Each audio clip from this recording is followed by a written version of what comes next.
qu'est-ce que vous auriez à leur dire par rapport à ce projet de loi Trenvis pour ceux qui ont encore des doutes ou même pour convaincre de rejoindre votre association? Mais je dis une chose simple. Une nouvelle fois, c'est une loi qui est une loi républicaine.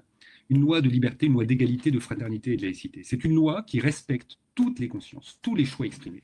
Personne n'a dit que mourir dans la dignité, c'était mourir dans le cadre d'une euthanasie ou d'un suicide assisté. Par contre, ceux et ceux qui disent il n'y a pas de mort indigne, c'est faux.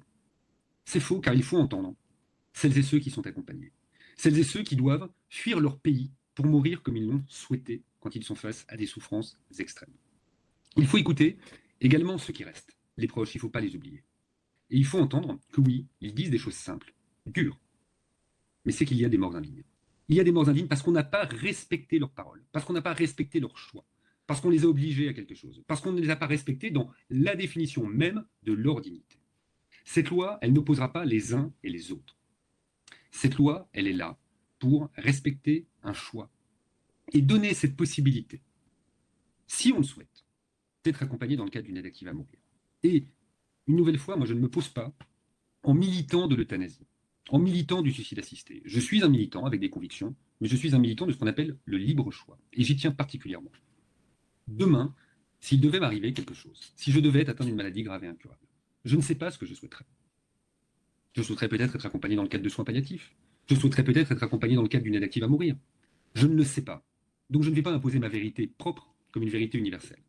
Mais il y a une chose dont je suis certain, c'est que je voudrais avoir le choix. Et peut-être que cette possibilité d'aide active à mourir me rassurera. Et c'est ce qui se passe à l'étranger. Mais à ceux qui sont totalement opposés pour des convictions, une nouvelle fois, qui leur sont propres, je dis, je respecte votre position.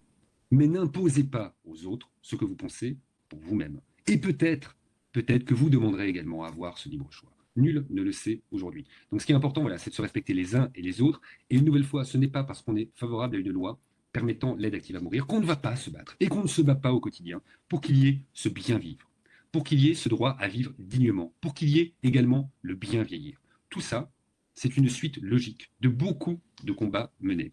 Donc voilà, pour moi, le mot de la fin, c'est de savoir se respecter, c'est de savoir s'écouter, et c'est de ne pas vouloir imposer aux autres ce qu'on pense être sa propre vérité en la transformant en vérité universelle.